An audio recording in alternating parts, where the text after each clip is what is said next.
Welcome back, everyone, to this episode of Drunk Bible Study bonus time. So this is the bonus for a brand new book. Here we are, Kings 1, First Kings, rather. Correct. However you want to say it. I guess First Kings is the right way to say it. Yeah. Yeah. So David is gone now. That happened in this first chapter of First Kings. Yeah. Gone. Yeah, and while one boy tried to become the king, another boy took his place and actually became king. So that was pretty intense. Yeah. And I actually looked something up about this. I was interested to see if Bathsheba and Nathan kind of duped David into making this whole thing happen. Right, because I mentioned there was some different theories about that. Yeah. Definitely, yeah. And this is interesting, usnews.com had a whole long article on Bathsheba and sort of how she... the latest breaking news. On Bathsheba, exactly. Well, and sort of discussing how she was sort of a catalyst for many different types of adulterous women in history and literature. Classic. By catalyst, do you mean archetype? Yeah, kind of, let's see. Yeah, Emma Bovary, Hester Prynne, Anna Karenina, all of those. So, we do love having the homewrecker archetype. Which is funny because actually, David's the homewrecker, not Bathsheba. Yeah. Absolutely, yeah. Not even just homewrecker; it's homewrecker husband killer. Yeah, homewrecker / husband killer, exactly. But so I'm just going to read a little bit from this. So they say, whether or not theirs is a classic love story, David and Bathsheba share a powerful bond, and Bathsheba has 3 more children with David, which I didn't realize. No idea where that is in the Bible. Maybe we skipped over it. It was back when they first got married. It kind of previewed us and was like, and they had these kids and they named them, and one was Solomon. But Solomon is the big one. Yeah. As David lies on his deathbed, a man ruined by family strife. Really? I don't know. Okay. I mean, he's had some family strife. I don't know if that's but I don't know about ruined. Yeah. One of his sons, Adoniah, has already claimed the throne. Should Adoniah succeed David, his rival Solomon would find himself in great danger. As David's power wanes, Bathsheba's grows. She reminds David of an oath he once may or may not have made to her, that Solomon would inherit the crown. Uh-huh. Even if he is being tricked, the king reproclaims Solomon his heir. In David's house of intrigue, as Kirsch puts it, I don't know who this Kirsch guy is, Bathsheba has learned how to manipulate the outcome in her favor.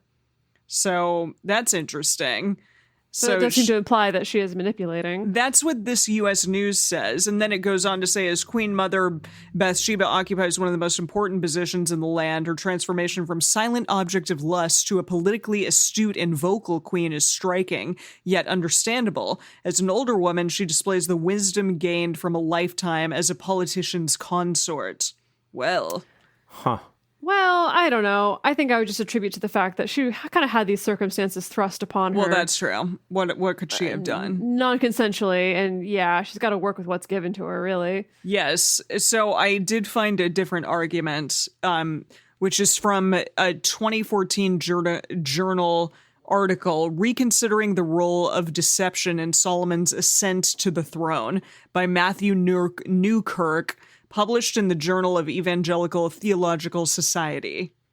Well, so this is like a study, like a whole paper. Yeah, essentially. And there's a lot to it. It's like the purpose of the article is to reconsider this prevalent view that Nathan and Bathsheba deceived David into naming Solomon king. And basically what it finds at the very end is that in this article, I have considered the arguments that Nathan and Bathsheba deceived David into naming Solomon king and concluded that they are unpersuasive. Nothing in the text suggests that David should be viewed as senile or easily manipulated. Rather, the narratological emphasis on David's old age is connected to his political ignorance. In conjunction with David's history of failing to correct Adoniah, which they did talk about, this explains why Nathan and Bathsheba orchestrated their appeal for David to actualize his oath that Solomon succeeded him as king. I then argued that the textual evidence suggests that Adoniah is depicted as seditious, that subtleties in the passage suggest that Solomon was the rightful heir to the throne, and that the Book of Chronicles, this is later, reinforces this interpretation by portraying David as knowledgeable that Solomon was Yahweh's choice to succeed him. Okay. Rather than being the result of human duplicity in the royal court, Solomon's ascent to Israel's throne was the fulfillment of Yahweh's word to David in line with his covenant promises. So there you go. They think that, it's good. It's good. It was meant to be. Yeah, it was meant to be. Yeah, I do think that's interesting because, at least just, again, to take this from, like, what if we just read the book and tried to come to conclusions? But yeah, there's nothing there. Like, when we've had other old dying people, it's talked about them like they can't see anymore or they can't hear very well. Or it's like kind of talked about them being... Yeah, we had Jacob who was deceived by... Oh, no, it was Isaac who was deceived by Jacob. Right. You know, with the whole Jacob and Esau story. Yeah, but here, like, there's none of that. There's nothing... Like, he's sickly and he's cold. We got that. He's cold and old. And old. He's got a lady interested in him. Yeah. Right. All of that. Yeah, but that there's nothing saying that he's senile or that he's being tricked by anything. So, I mean, that makes sense to me from how we read it. All right, why not? Speaking of him ailing, I looked up some stuff about this Abishag, Abishag, whatever it was. And, okay, so I learned a few interesting things. The first of which is that, there might be a subtext that we now in our modern day are missing here, that there was a belief that, here it is. This is from the Interpreter's Bible. It notes that the Hebrews believed that the fertility of the soil and the general prosperity of the people were bound up with the fertility of the king. So, by the time David's old and decrepit, his sexual vigor is called into question. So the whole cold but can't get warm may have been a metaphor couldn't get it up. for that he couldn't get it up. That Interesting. And that was a problem. And so they prescribe this young, beautiful woman to see if they can invigor that. And the answer is no. Well, and no. And so in one of the things I read, it's like the fact that he doesn't have intercourse with her means like, okay, he can't be king anymore because now he's officially impotent, and that's why he needs to then pass it on to someone else. That's odd, but What a weird interesting thing, right? way of thinking about sovereignty. Yeah. But other accounts, there's this this thing that later was called Shunamitism, named after her, because she was Abishag the Shunammite. That Shunamitism is the practice of an old man sleeping with, but not necessarily having sex with, a young virgin to preserve his youth. And this was actually prescribed by physicians in like the 17th and even 18th centuries at certain times. Like just cuddle in bed. Just a super hot little young virgin cuddle partner. Yeah. Oh, gosh. Wow. Okay. I mean, I guess it makes sense. I guess if I were an old man, I'd feel maybe a little bit more youthful and sprightly the next day, hanging out with this young blood. Was pretty amazing. Yeah. Yeah, potentially. So there's also some, though, that have argued that, no, actually, this was something that they believed at the time would help make him feel younger and more vigorous or whatever. Okay, so instead of it being a test about how virile it is, that it would have been this will help you feel good. Yeah, so there's kind of two different ways people have looked at that. And then to the next part of Adoniah wanting to marry her and like what that's about. Basically, that, you know, we know that she didn't sleep with David, but almost every account that I read, people's editorializing on this, is the idea that, yeah, David didn't sleep with her, but she's still regarded as a king's concubine. And interesting. And she's kind of still been given over. Yeah. So like happened with Absalom, with him sleeping with David's concubines, that's sort of potentially a political move to say, like, I'm the king now because I've taken his concubines as my own. Maybe. that's why that wasn't just this innocent request. It was like, no, I see. He couldn't just take the kingship outright. He's trying to political maneuver his way in. So I'm going to kill him because he's clearly not going to give up. He's clearly trying to vie for power still. Right. Because remember when Adoniah, this one, the brother, Adoniah, when he held on to the horns of the altar and was like, I won't leave until Solomon says he won't kill me. Solomon's like, if he's good and obedient, I won't kill him. This then is disobedient because it's clearly maneuvering to try and get that. Yeah. Mm-hmm. Now, last thing is that there are some then who ask, well, what happened to her after that? Some believe that she then became a concubine of King Solomon, which is why she would have been his to give, I guess. It feels like that would only make sense, right? It would only make sense then. And also, we can get to this more later, but there is theorizing that she might be the woman about whom Song of Solomon is written. Oh, really? Wait, yeah. Meaning, what's her butt? This lady? this lady, Abishag the Shunammite, the super hot virgin who may have ended up marrying or being a concubine to Solomon. But what evidence is there of that? We can get to that later when we get to that book. I didn't go down that road because that's not where we are right now. But I found multiple accounts that theorized she might be the one about whom that book is written. Wow. Okay, so she was super hot, or at least they were super in love, in theory. Although I did, or super in lust, I guess. I did. Yeah. There's apparently some other Jewish writing though that also talks about her and says like she's very beautiful, but not half as beautiful as Sarah. It like has to kind of throw that in. Sarah? Sarah from way back. Abraham's wife. Oh, okay. Yeah. It's like, but not half as beautiful as her. Don't worry, dear listener. She is. Okay.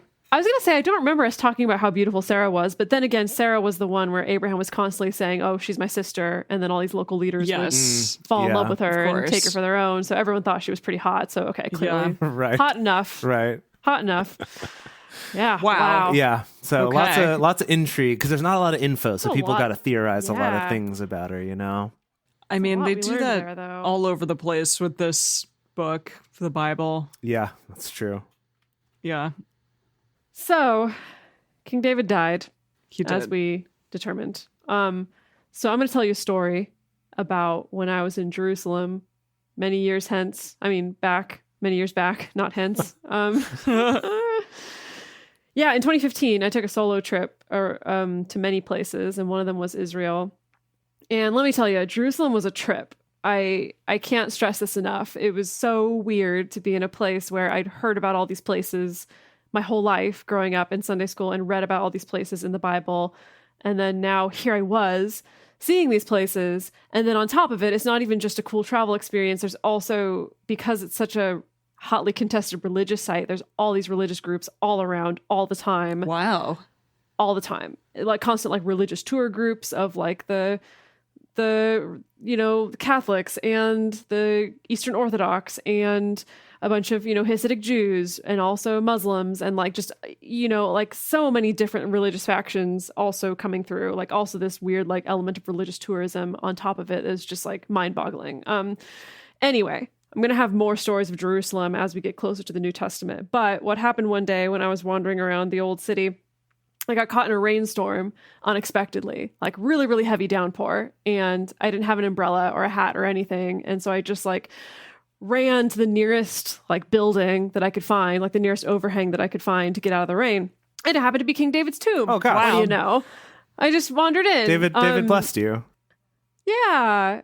Cool. So I went in there and it's basically been converted into a synagogue and it was full of Orthodox Jews having a party. Let me tell you, they were singing and dancing That's lovely. and cavorting around. Like they were having the best time. And I didn't feel like I could really intrude, So I was just like kind of stayed a little bit outside. I mean, still under the underhang, but just kind of watching. They were just like going nuts. It was actually really fun to see. Lovely. Yeah. And so I was waiting and the rain wasn't letting up. And then there was a public restroom nearby. And so I went in there to use the bathroom and there was like a high shelf in one of the bathroom stalls, like way, way, way up high. And I saw there was something up on top of the shelf. And I like grabbed it. It looked like something kind of fabric. And I grabbed it, and it was this old ass, dusty ass umbrella. Like, looked like it had been up there for at least a decade. Like it might have been was King just, like, covered and David's. dusted.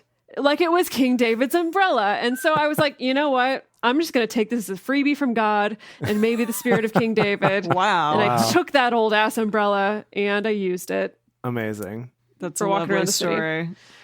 Anyway, I did do some research on King David's tomb, and like a lot of things in Jerusalem, it's very hotly contested, both between all the different, Abrahamic religions, because the Muslims and the Christians and the Jews consider that to be a very important spot, consider David to be very important. Right. But also, of course, also hotly contested, like a lot of things in Jerusalem about, like, was this really the place where this person died? Or was this really the place where this thing took place? We actually think it may be this place. And then other people think, no, actually, it's this place. So many things in Jerusalem, you know, Have that. yes, like the historical record really only goes back to like a few centuries BCE or CE, like a few centuries once the Roman Catholic Church first started getting involved and once the Crusades started happening, like that was the time when in the historical record, it's like, yes, this was the place where Christ died. And yes, this was the place where King David was buried. And of course, now modern archaeologists were like, well, that doesn't seem right. I don't know about that. Interesting. So same thing. They don't know if that's actually where King David is buried. I learned in my research, they actually never even checked to see if there's even a body in there, much less done any kind of like sampling or carbon dating or stuff like that. They have not found any kind of confirmed evidence of where David may actually be. So it's still just speculative at this point. But Wow. Gosh. that's what we know now. It's Wow. just like there's really no benefit for us to test this or dig this up, so let's just not. It's just not. Yeah. It sounds like a bad idea. Yeah. Interesting. Yeah, because I Yeah. guess somebody's going to be disappointed regardless of what Yes. they find. That was the real mind-blowing thing about so Yeah. many places in Jerusalem. Like I went to the Church of the Holy Sepulchre, which is a really old Byzantine era cathedral that was built over the site where supposedly Christ was buried, where Christ was entombed, and you can like go into like this cave where supposedly Christ was entombed. And I mean, again, in the historical record, it was like 3rd century CE or 4th century CE that it was decided, yeah, this is the spot. And to be there and like watching all these religious tourist groups, like people waiting in lines just to be able to go and like look or touch the stone or whatever, when it's like, there's a good chance it's not actually the thing, Yeah. but we've put so much meaning into the thing, even though it's probably not actually the thing, but still people are having these like really intense religious, spiritual experiences. So I don't know. That's It just wild. raised a lot Wow. of questions for me. It was wild. Fascinating. It was wild. Jeez. Yep. Gosh. Wow. Okay. Anyway, I'm telling you, I would love for us to do a trip to the Holy Land one of these days, especially. Yeah. Once we can. When we can once they'll let do anything Americans again. in. Yeah. I'm sure by the Yeah. time we get to the New Testament 20 years from now, Right. things will be different, hopefully, knock on wood. Yeah, knock on wood. We Yeah. shall see. Wow. Gosh. Wow. All How right. lovely. Well, thank you everybody for joining us for this bonus episode, and we're excited to carry on with this reign of King Solomon next week.